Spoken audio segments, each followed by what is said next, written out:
Хайырлы ирте. Илнең төп телеканалында Татарстан яңалыклары Туры эфир студиясында Чулпан Әмири безнең бүгенге чыгарылышта. Имин һәм сыйфатлы автомобиль юллары илкүләм проекты гамәлдә Зур Казан бөҗрасы төзелешенең икенче этабы 2021 елда төгәлләнә. Милли рухтагы күргәзмә Ульян шәһәрендә татарларда кунакта дип исемләнгән күргәзмә ачылды.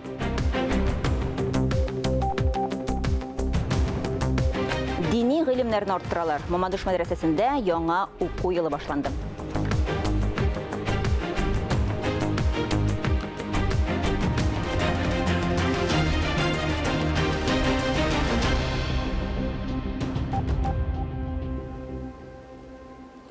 Республикада коронавирус белән хәл киеренке, әмма контрольда тотыла торган хәлдә билге бәйләде Татарстан президенты Рөстәм Миңнеханов. Ул сәламәтлек саклау министрлыгына планлы медицина ярдәме күрсәтүне сакларга, шулай хастаханәләрдә кирәкле сонда койка урыннар белән тәэмин итәргә кушты. Профильле министр Марат Садыйковның сүзләренә караганда, республикада кирәк булган чиракта оператив рәвештә файдаланырга мөмкин булган 1200 койка әзер. Медперсоналының шәхси саклану чаралары булу-булмауга да контроль кирәк. Шулай ук Рөстәм Миңнеханов билгеләп үткәнчә, республикада волонтерлык ярдәме туктатылмаган, барлык пунктларда үз эшен дәвам итә. Башка хәбәрләргә күчәбез. Казанга 25 яңа газ моторлы автобус кайтарылды. Барлык документлар рәсмиләштерелгән, автобуслар техник күзәтү узган. Әлеге техника кайсы маршрутларда йөриячәк? Хәбәрче без ачыклады. Яңа автобуслар беренче булып маршрутка пассажирларсыз гына чыгарылган. Бер үк вакытта барлык системаларда сынала. Машина йөртүче кабинасында заманча җайланмалар. Хәзер аның торышын акыллы интеллект күзәтә. Имеется видеокамера тоже на этом блоке управления, которая фиксирует Менә бу состояние блокта водителя. видеокамера бар. Ул машина йөртүченең хәлен тикшереп торки. Әгәр машина йөртүче башка нәрсә белән мавыкса, система шунда ук сигнал бирә. Сигнал шофер якымсырый башласа да яңгырый. Татарстанда мондый система җәмәгать транспортында беренче тапкыр гына кулланыла. Газ мотор ягулыгында эшләүче бар яңа автобусларда акыллы датчиклар белән тәэмин ителгән. Яңа автобуслар пассажирлар өчен күпкә уңайлырак. Кышын йөрү өчен уңайлы булсын өчен җылыту системасы урнаштырылган. Йомшак утыргычлар куелган. Иң мөһиме куркынычсызлык. Салонда 7 видео күзәтү камерасы урнаштырылган. Газ моторлы автобуслар автоматик җилләтү датчиклары, яңа навигация системасы белән җиһазландырылган. Алар 45-нче һәм 36-нчы шәһәр маршрутларын тулыландырган. Автобус оборудован для инвалидлар, пенсионерлар өчен җиһазландырылган, бик уңайлы, кешеләргә салонга үтеп керү өчен дә бик җиңел. Яңа автобуслар юл хуҗалыгын үстерүнең гомуми системалы чаралары федераль проекты һәм имин һәм сыйфатлы автомобиль юллары илкүләм проекты буенча сатып алынган. Газ моторлы автобуслар Казан автопаркын 52% яңартырга тиеш. Газга югары ставка шуның белән аңлатыла. Мондый машиналар зарарлы матдәләр биреп чыгармый диярлек. Димәк, экологиягә зыян салынмый. Фанис Мөхәммәтов, Айнур Вәли Әхмәтов, Владимир Юрков, Татарстан яңалыклары. Зур Казан бөҗрасы төзелешенең икенче этабы 2021 елда төгәлләнәчәк. Ул Казанның Борисково урамыннан Техническое урамына кадәр аралыкта урнашачак. Казанда яңа юл төзелеше имин һәм сыйфатлы автомобиль юллары илкүләм проекты нигезендә алып барыла. Бүгенге көнгә Монастыр Ермагы аша күпер төзелгән, трамвай юллары салынган, булардан тыш коммуникацияләрне төзү һәм төзекләндерү дә планлаштырыла.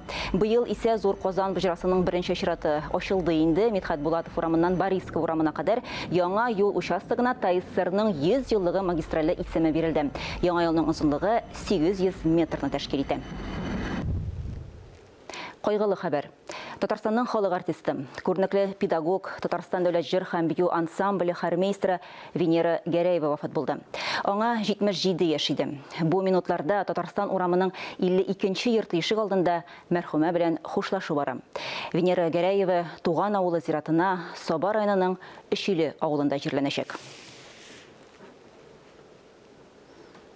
Казанның коммунарлар урамында яшәүчеләр коммуналь хезмәт күрсәтүчеләргә дәгъва белдерә. Менә берничә ай инде алар кайнар су булмаудан зарланып, кайнар линия телефонына шалтыраталар. Әмма коммуналь хезмәткәрләрдән тиешле җавап юк. Теманы хәбәрчебез өйрәнде. Краннан койнар су агуына тәмам өмөтен изгән пенсионерның хәлен аңларга була. Күз яшьләренә тыгылып, ачынып сөйли. 79 яшьлек Валентина Николаева савыт сабаны, кирләрне салкын суда яки суны җылытып юарга мәҗбүр булган. Вот я грею в этой в кастрюльке, потом мою. Что мне для одной-то? Много мне надо. Мондый проблема күптәннән дәвам итә. Күршедәге фатирда да кайнар суны күптән күргәнебез юк диләр. Коммунарлар урамындагы йортта су белән тәэмин итүдә кыенлыклар сентябрь айында башланган. Берничә ай кешеләр кайнар су булмаудан интеккән. Мы были на приеме у главного инженера. Без аптырагач бош инженер янына бардык. Ул фатирда ремонт ясаган яңа хуҗалардан нәрсәне дә булса дөрес тоташтырмаганнар дип шикләнде. Краннан кайнар һәм салкын су бергә кушылып ага. Идарәче компания вәкилләре шуннан да тикшерү белән чыкканнар. Тик йортта яшәүчеләр әле генә ни өчен кайнар суның булмавына җавап ишеткәннәр. Мы думаем, что предположительная причина. 7-нче каттагы фатирда ремонт ясалган. Шуннан салкын һәм кайнар су кушылып бергә ага башлаган. Сәбәбен ачыкладык. Ремонт вакытында кайнар һәм салкын су турбаларын ялгыш бергә таштырганнар. Кайнар һәм салкын су агымнарын аерганнар. Проблема җайга салынган. Фарис Мөхәммәтов, Вадим Струминский, Ринат Сахибгәрәев, Татарстан яңалыклары. Гыйлем алырга бер кайчан да соң түгел. Мамадыш мәдрәсәсендә яңа уку елы башланды. Биредә кичке һәм читтән торып уку бүлекләре, әзерлек курсы һәм берничә түгәрәк эшли. Алар төрле яшь категориясенә исәпләнгән. Мамадыш районыннан безнең чираттагы репортаж. Фирдәүсә Җиһаншина Мамадыш мәдрәсәсенең 3нче курс студенты. Кичке уку бүлегендә белем ала. Бирегә алар атнаның 3 көнендә килеп, гыйлем үзләштерәләр. Монда килеп без күп фәннәр өйрәнәбез, язырга укырга гына түгел, әхлакка да безне өйрәтәләр. Гакыйда инде ул акыл. Мөселман кешесе ничек үзен тотырга, ничек йомшак булырга, башка кешеләр белән мөнәсәбәтләр ничек була, шуңа өйрәтәләр. Читтән торып кичке уку бүлекләрен һәм әзерлек курсларында кертеп, бүгенге көндә Мамадыш мәдрәсәсендә 150 шәкерт исәпләнә. Уку йортының тагын бер студенты Маннур Хәсәнов сүзләренчә, мондый учреждениелар республика районнарында бармак белән санарлык. Тудырылган мөмкинлекнең кадерен белергә кирәк дип исәпли ул. Татарстанда 9 мәчет мәдрәсәнең берсе булган Мамадыш халкына бу бүләк Аллаһы Тәгаләдән. Мин әйтерем, Мамадыш халкын чакырырым, авылдагы үзебезнең мөселман мөэминнәрне чакырырым, мәдрәсәбезгә килеп, мәдрәсәбездә укырга. Әзерлек курслары 2 елга исәпләнгән һәм алар атнаның 2 көнендә уза. Бу киләчәктә мәдрәсәдә белем алырга теләүчеләр өчен оештырыла. Әлеге курсларда ислам дине буенча башлангыч гыйлемне дә бирәләр. Читтән торып һәм кичке уку бүлекләре 4 елга исәпләнгән. Беренчесе мәдрәсәдә көзге һәм кышкы каникуллар чорында уза, ә кичке уку бүлеге көннең кайсы вакытында килергә икәнен шәкерт үзе хәл итә ала. Укулар сәгатьләре сәгать иртәнгәнең инде димәк, иртәнге сәгать 8-дән башлана, кичке уку системасы ансыз сәгать 5-тә башлана инде. Бик кемнәр инде эшлиләр, эш сәгатьләре тәмамланганнан соң инде монда килеп укый алалар инде. Читтән торып уку бүлеге инде безнең аларның укулары сәгать 8-дән башлана, иртән инде һәм абитансында, төштән аларның укуларын без дәвам итәбез. Мәдрәсәдә 9 мөгаллим эшли. Аларның 4-се элегрәк шушы уку йортын тәмамлаган белгечләр.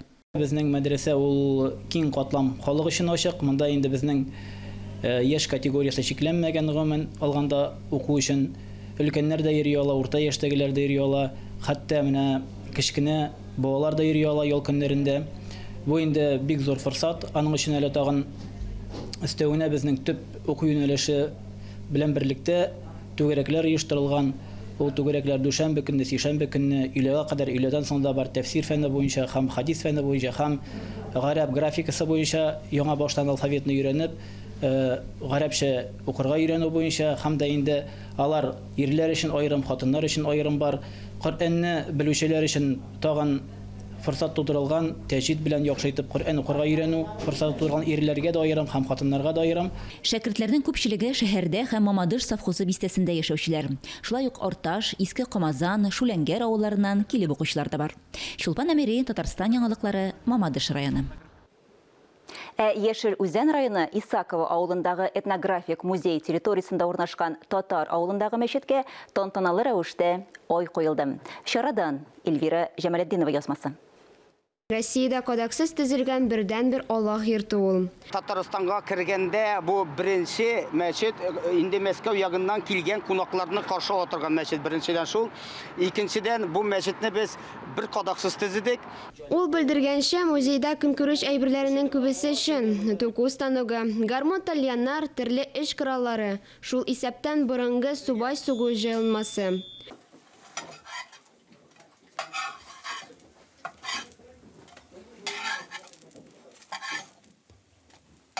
Казаннан килгән мәртәбәле кунаклар да музейның киләчәген өметләрен белдерде.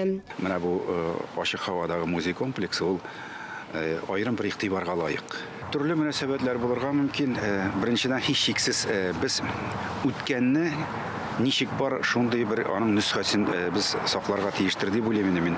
Марат Әхмәтов татар телен үстерүдә мондый проектларның әһәмияте зурлыгын билгеләп узды.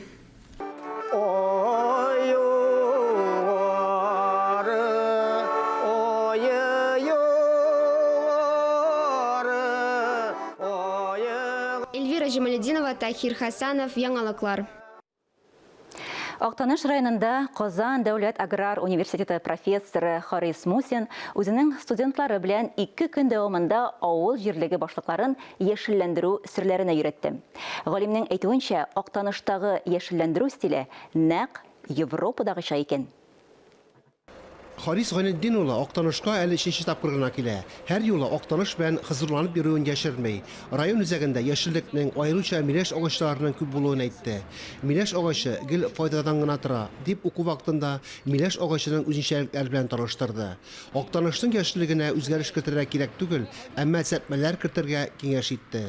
Күп агачлар алынганнар үз вакытында урманнан, алар инде biz әйтәбез стадийный старый дип, шурына күрә карт агачлар булганнар. Алар инде күчереп беткәч, яхшы шартлар булдыргач, үсеп китәләр.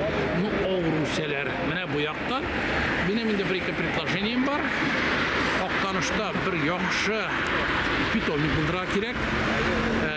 Зәвыклы декоративный агачлар үстерү буенча аңа инде бер мастер, бер руководитель алсаң, мәктәп балалары техникум белән дә буны оештырып эшләп китеп була. Боксаң агачларны шахмат тәртибендә утырту тырышлы икән. Зәңгәр чыршы, туе, яшел артыш агачлары белән тисләр балкышын баетырга киңәш итә галим. Актаныштагы яшелләндерү стиле нәкъ Европадагыча ди ул. Ул миләш агачларының тәрбия өлешенә өйрәнергә килдек. Аларны тәрбияләргә, ничек итеп үстерергә. Һәм инде яңа төр агачларны да өйрәндек менә без. Яфраклы агачлар ылыслы агачларга караганда углекисле газны күбрәк йота икән. Тупыл агачлары 35 тонна газны үзләштерергә сәләтле. Нарат агачы 5 тонна гына углекисле газны йота. Харис Мусин Актанышта зәвыклы декоратив агач үсентеләрен үстерү өчен питомник булдырырга тәкъдим итте. Галим биргә килеп өйрәтергә, укытырга да әзер. Казан дәүләт аграр университеты студенты магистры Илнур Хисетдинов уку барышында агачларның сок хәрәкәте булмасын өчен иртә язда һәм көз ахырында кисәргә һәм ничек кисәргә кирәклеген аңлатты. Җирлек башлыклары яшелләндерү курсларының кирәкле һәм вакытында оештырылуын билгеләп үттеләр. Фарис Фахаматов, Ләйсән Газизова, Актаныш районы мәгълүмат үзәге. Мошенниклар кешеләрне алдап, акча үзләштерү өчен нинди генә адымнарга бармый. Узган атнада без Казанда яшәүче бер пенсионер ханым турында видеоязма күрсәткән идек. Тәрәзә урнаштыру буенча ялган ремонт бригадасы аны акчасыз калдыра һәм менә тагын яңа корбан. Өлкәннәрне алдау схемасының ничек эшләве турында алдагы репортажда. Бу пенсионер тәрәзәне ачмый диярлек, балконга да сирәк чыга. Тәрәзәсе ватлаудан курка. Ялган ремонтчылар белән 100% очрашкан. За 23 года мне стерлось это. И вот пришло. Соңгы 2-3 ел эчендә миңа осталарны берничә кат чакырырга туры килде. Руфат исемлесе килде. Тәрәзә рамнары алыштырырга тәкъдим итте. Чөнки көчле басым астында тәрәзәнең ватылу куркынычы бар диде. Мошенник пенсионердан 30 000 сум акча алып, аңа чек калдыра. Рамнарның тиздән китереләчәген әйтә. Шуннан соң ялган экспертлар пенсионерга тагын берничә кат киләләр. Тәрәзә конструкциясендә ярыклар табалар, рамнарны ныгытырга вәгъдә бирәләр. Шулай итеп, алдый торгач пенсионер хатынның 300 мең сум акчасын үзләштерәләр. Мондый тузакка йөзләгән пенсионер эләккән. Телефоннан ватык тәрәзәләрне күрсәтеп, тизрәк ремонтларга кирәк дип ышандыралар. Людмила Осипова да мошенникларга 300 мең сумнан артык акча биргән. Бу хакта без узган атнада сөйләгән идек. Мошенниклар үзләрен Экофенстер фирмасыннан дип ышандырганнар. Офисы шәһәр үзәгендә урнашкан. Хәзер ул юкка чыккан. Интернет фирманың мошенниклык эшчәнлеге турында бөтен Россия буенча кисәтүләр белән тула. Лариса Гелевера һәм Людмила Осипова полицияга гариза биргәннәр. Мондый ялган экспертларга алданмас өчен пенсионерларга икеләтә уяу булырга киңәш итәр идек. Ания Габадуллина, Айнур Вәлиәхмәтов, Дамир Мөхәммәтханов, Татарстан яңалыклары. Эфирда Татарстан яңалыклары, без туры эфирда эшлибез, чираттагы хәбәрләргә күчәбез. Казанның Милләт йортында Звезда Поволжья газетасының баш мөхәррире, күренекле журналист Рәшит Әхмәтов хөрмәтенә искә алу чарасы узды. Кичәне мәрхүмнең фикердәше, Мәскәү татарлары штабы рәисе Рөстәм Җамалиев оештырды. Рәшит Рәкыйп улы Әхмәтовны искә алу кичәсе Мәүлид аена туры килде. Агымга каршы йөзеп барган, үз фикерләренә тугры калган мөхәррир Рәшит Әхмәтов татар дөньясын, рухын нечкә тоемлаучы каһарман журналист иде дип искә алды замандашлары. Кара шовинистларның мәкаләләрендә бастыралар. Ата милләтчеләрнекендә бер темага. Бер-берсе белән ызгышмыйлар. Укучы үзенең акылына төшереп куя, кайсы хаклы икәнлеген. Менә шуның белән отты. Үзе арабызда булмаса да эше дәвам итә. Звезда Поволжья газетасын әтисе васият иткәнчә Руслан Әхмәтов чыгара. Минем юлын ташламый. Чөнки ул бик көчле мәкаләләрне язып, бер туплы бер философия китергән инде. Әмма бу фәлсәфәне безгә дәвам итәргә кирәк. Бик кеше. Әгәр дә шушы рәвештә Аллаһ Тәгалә биргән искиткеч зур сәләтне ул тулысы белән милләтенә багышлый алган икән, ул иң бәхетле кешеләрнең берсе. Чарада катнашкан Россиянең гуманитар фәннәр академигы Энгель Тахиров мәрхүмнең күпкырлы иҗатын бәяләгән Роза Мира медален улына тапшырды. Кичәнең икенче өлешендә Рәшит абыйның туганнары, дуслары, фикердәшләре мәрхүмне искә алып хатирәләре белән уртаклашты. Салават мөнәҗәтләрдә әйтелде. Һәр вакыт Татай милләтен кайгы итеп яшәде. Звезда Поволжьяның теләсә кайсы сан алып, менә ул 1002 чагында, Рәшит Әхмәтов исән чагында баш мәкаләләрне үзе язады. Һәр санында излекле рәвештә Татарстан дәүләтчелеген, Татарстан дәүләтчелегенең статусын күтәрүне һәр вакыт яклап килде, Татай милләтен яклап килде. Зиялы, мәдәниятли, акыллы, билимле шәхесләр безнең иске, мосқы, ярым фәкыйр, бик начар йортларда торган, тулай торакларда кысылып яшәгән, рухы кысылып яшәгән Казан шәһәреннән мегаполис ясаган кеше. Аксу студиясы Рәшит Әхмәтов турында документаль фильмда төшерә. Ләлә Зайнуллина, Ирек Хамидуллин, Татарстан яңалыклары. Хәзер спорт темасы турында. Саба-арена спорт комплексында беренче тапкыр өстәл теннисы буенча Татарстан кубогына бөтен Россия турниры узды. Спорт чарасы интеллектуаль кимчелекләре һәм тирә хәрәкәт системасында тойпылышлары булган кешеләр өчен дә оештырылды. Кемнәр җиңүче булды? Бу турда тулырак Саба районы коллегаларыбыз әзерләгән репортажда. Өстәл теннисы җир шарында иң популяр спорт уеннарының берсе. Саба-аренада узган ярышта Татарстан шәһәрләре һәм районнарыннан кала Россиянең башка өлкәләреннән килгән спортчылар да катнашты. Кемерово, Архангельский, Чиләбе, Мәскәү, Киев, Саратов өлкәләреннән һәм Башкортстан, Удмуртия республикаларыннан вәкилләр бар иде. Спортсменнар шулай ук яхшы результатлар күрсәтте. Менә кичә личный соревнованияларда безнең Гороховатченко Галина исемле кыз беренче урынны яулады. Һәм Ануфриева Анастасия икедә калды. Гороховатченко Галина исемле кызыбыз ул әле күптән түгел генә Чебоксарда булган Россия чемпионатында беренче урынны яулап, мастер спорты дәрәҗәсен үтәде. Менә шул кызыбыз безнең беренче урынны алды кичәдә. Ярышта катнашкан райондашларыбыз көндәшләренең бик көчле булуы турында да искәртте. Турнир так-то понравился. Соперники довольно-таки сильный.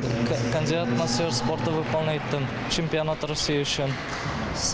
Ел сайын Саран шәһәренә барабыз. Шуны мотор результатлар күрсәтәбез тренерга. Шул результатлар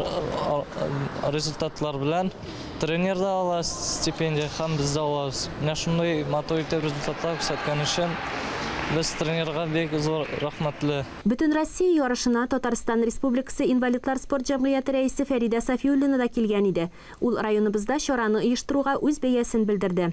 Здесь же принимают участие наши татарстанские. Биредә Татарстаннан һәм Россия төбәкләреннән вәкилләр чакырылды. 100дән артык спортчы үзенең осталыгын күрсәтте. Әлеге турнир ил күләмендә беренче тапкыр узды. Саба районында безне бик җылы кабул иттеләр. Безгә монда бик ошады. Барлык шартлар да тудырылган. Татарстан шәһәрләре һәм районнарыннан килүчеләр дә кунакчыл сабалыларга рәхмәтле. Улар мондагы ярышта катнашучылар барсы да бик көчле. Biz şuшу sabahlardan özümüzge ruhi güç alıp, şuшу bala özüne örnek etip şuшу sabahlarına şuşlardan kalmasına tırışıp yarışa indi barlık yarışlarda dağın. Biz bit qanagat. Rahmet.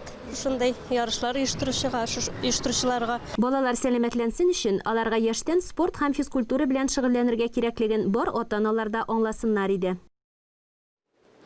Ульяновск шәһәрендәге Напокровская күргәзмәләр залында татарларда кунакта дип исемләнгән күргәзмә ачылды. Родина Ленина музей тыюлыгына экспонатларны Алабугадан китергәннәр. Үзенчәлекле мәдәният үрнәкләре турында алдагы язмада.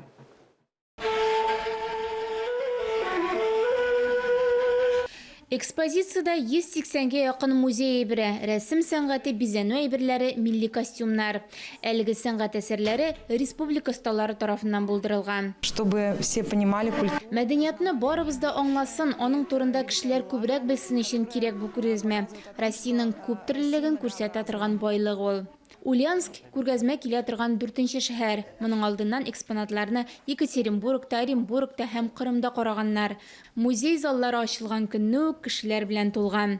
Огромный интерес эта выставка вызвала. Ульяновск шәһәрендә яшәүчеләрдә күргәзмә зур кызыксыну уятты. Ул бик оптимистик рухтан тора.